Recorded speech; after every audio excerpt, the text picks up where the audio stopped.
This Saturday, January 18th, 2020, it is round 3 of the 2019-2020 Formula E Championship. This Saturday, they race in Santiago, Chile. In honor of this weekend's Formula E race, I want to tell you about my most recent time visiting a Formula E race in Long Beach. It would be its last year that they would hold a race in Long Beach for the Formula E series.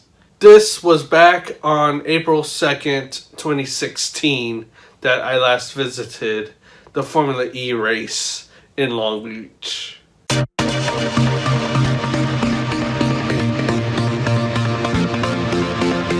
So looking back at that weekend, it all started out with Korean barbecue with my friend Brent.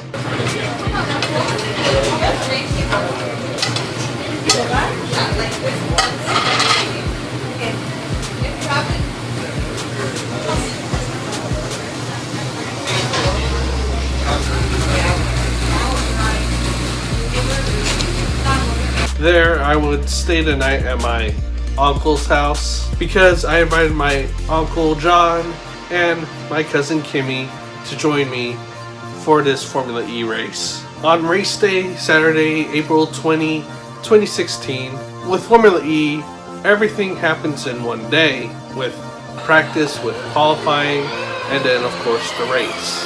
So this is the second year of the Formula E series at the time.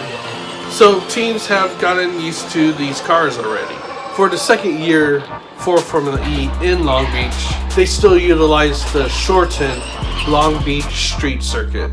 At the event with my Uncle John and cousin Kimmy, it all started with checking out the expo they had. Kimmy and I got a chance to try out the race simulators. Of course, we checked out the latest model of the BMW i8. Yeah, go in it. So I sit in it. Okay,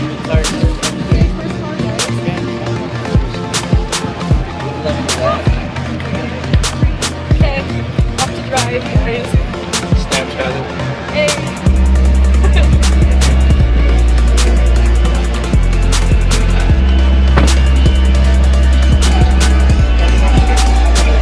That's right here.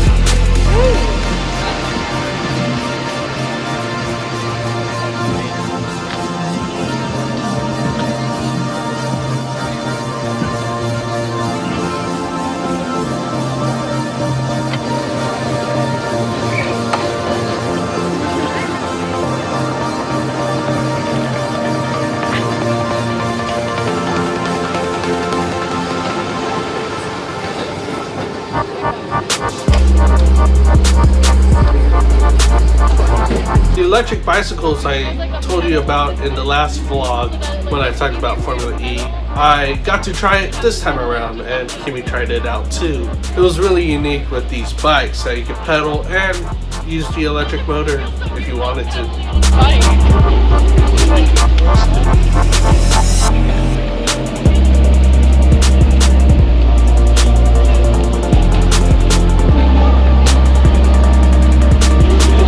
We watched qualifying from the chicane.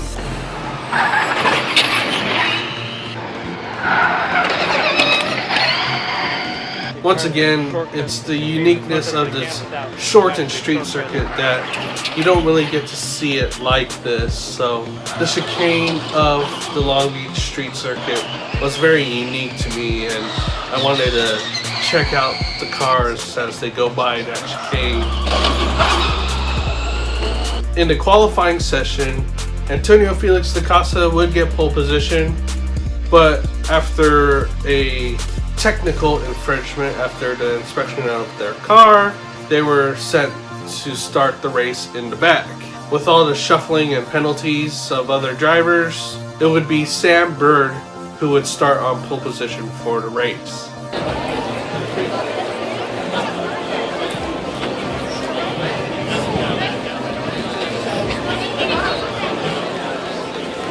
After the qualifying session, we were lucky to get in line just in time to make it at the beginning of the drivers to get their autographs. Once we got halfway through the drivers, they were all told to leave and get ready for the race.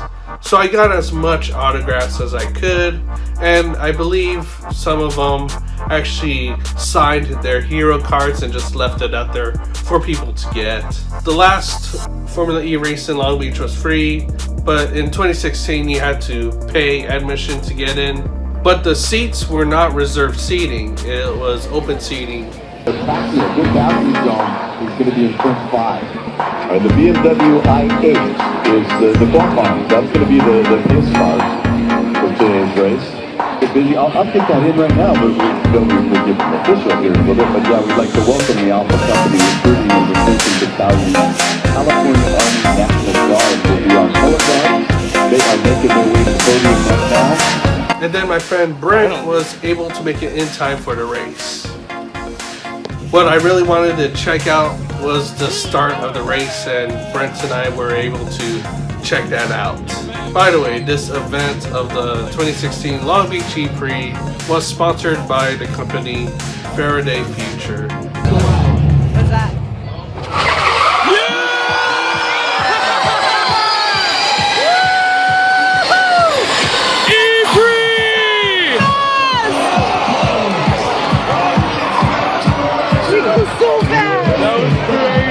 Let's go, let's go.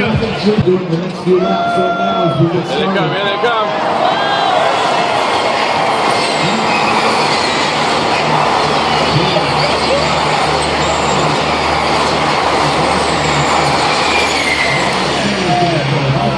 Seeing the start of that race was absolutely spectacular. It was amazing to see them take off like that. Because when it comes to these FIA regulated races, especially with the formula cars, their start procedure is a standing start versus how IndyCar does it with a rolling start. After checking out that action in the front stretch, we made our way to meet up with Kimmy and my Uncle John at the hairpin where they were viewing the race.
To avoid that debris. We would see an incident between Sebastian Buemi and Robin Friends, although I didn't catch it live in person, so here's a replay from the TV screen that's right by us. Boom! Climbs up top of him. Nobody. And he just like, Sebastian Buemi. Boom, right in the back. Of Friends. Oh, Degrassi got past. Degrassi in the lead.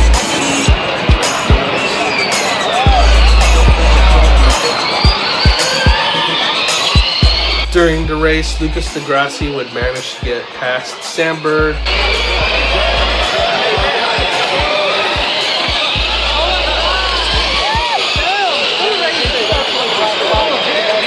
Also, I forgot to mention this in the previous Formula E vlog I did. In Formula E, in the beginning seasons of this series, these drivers would have to switch to another car with a fully charged battery because the life of the batteries in these cars would not last the entirety of the race. Drivers would have to pit. Once they come to a complete stop, they would jump out of their cars and into their second cars, which is already fully charged. Pitting for your new car definitely played a role in the strategies during the race. Whereas now with this new season of Formula E, these cars can last the entirety of the race. They do not need a pit anymore to switch for a new car.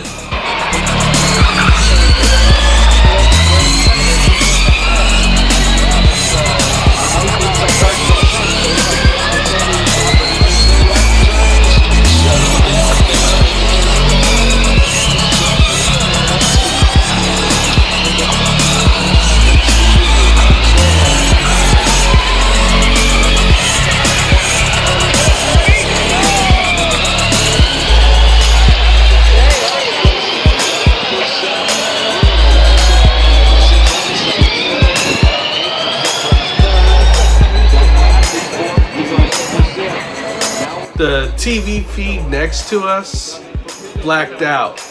With the broadcast blacked out, we had to rely on the PA announcer to listen to drivers' positions, who's pitting, and how many laps are left in the race. Basically, we went back to an old school style of watching racing.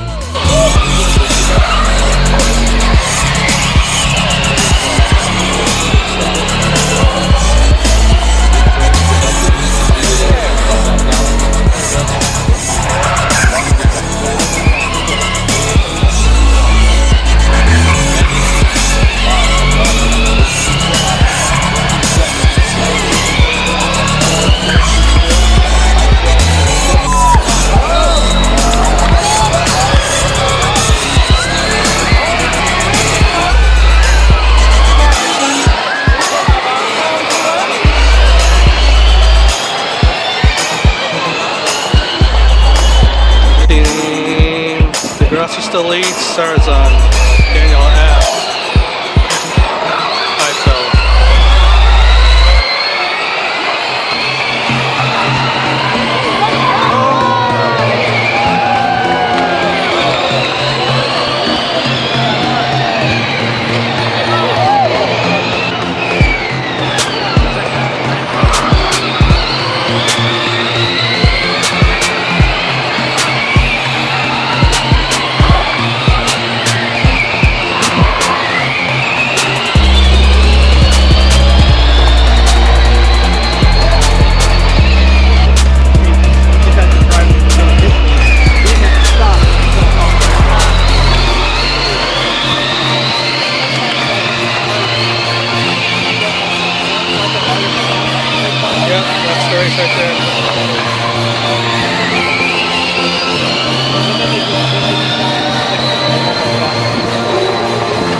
After the race played out, at the end, it would be Lucas Degrassi that would win the race. After getting past Sam Bird, basically Lucas Degrassi held it until the end. In second came Stefan Sarrazin, and in third, Degrassi's teammate, Daniel Abt.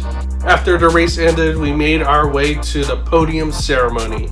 With the FIA and their motorsporting series, they always offer a ceremonious celebration of the top 3 drivers of the race. And it's really awesome seeing the podium celebration in person like that. 16, Faraday Future is ready.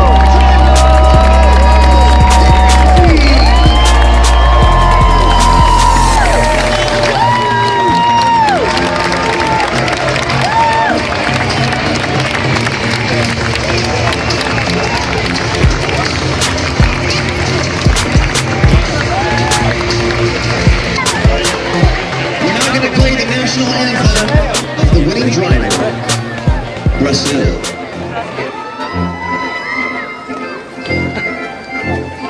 Do you know the song?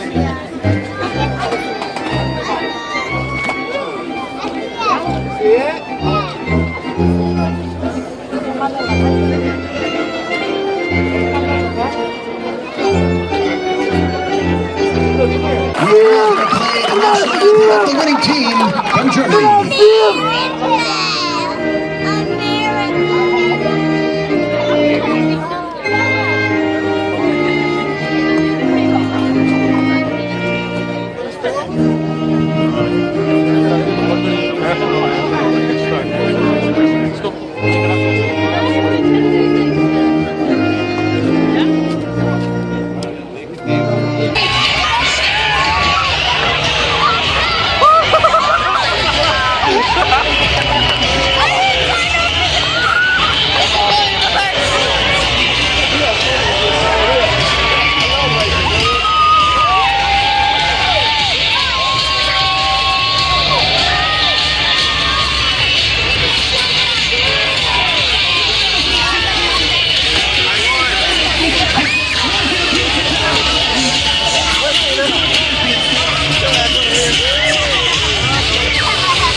These are your winners, folks. It's still going! Let me feel your energy. Come on, we need you right here.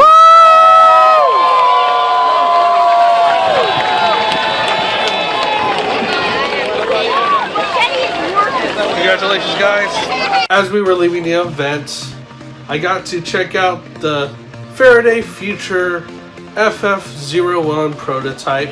Faraday Future would sponsor the Dragon racing team of Formula E, but would since leave due to financial troubles. In a recent update to Faraday Future, in 2019 they did file for bankruptcy. It was a brand driven to be the next electric vehicle manufacturer.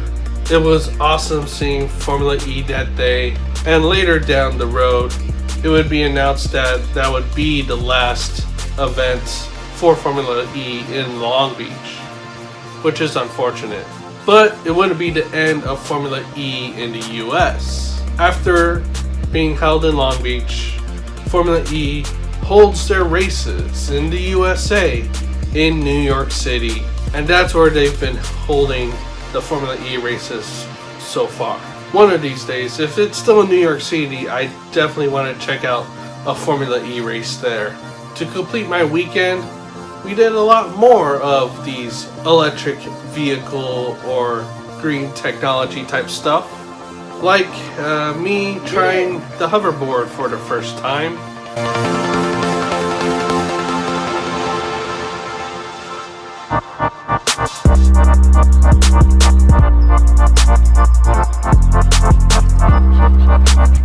That was my first time on a hoverboard.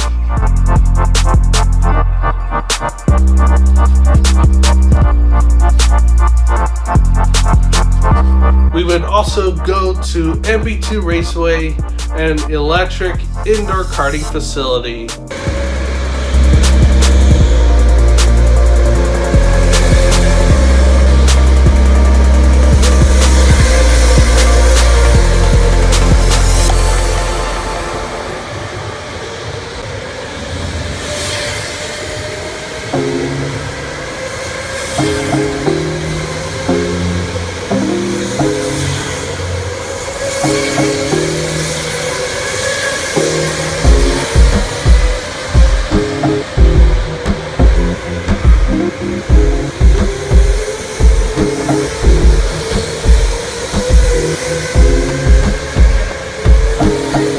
And that would conclude my weekend, going out to see Formula E and hanging out with some family and my friend Brent.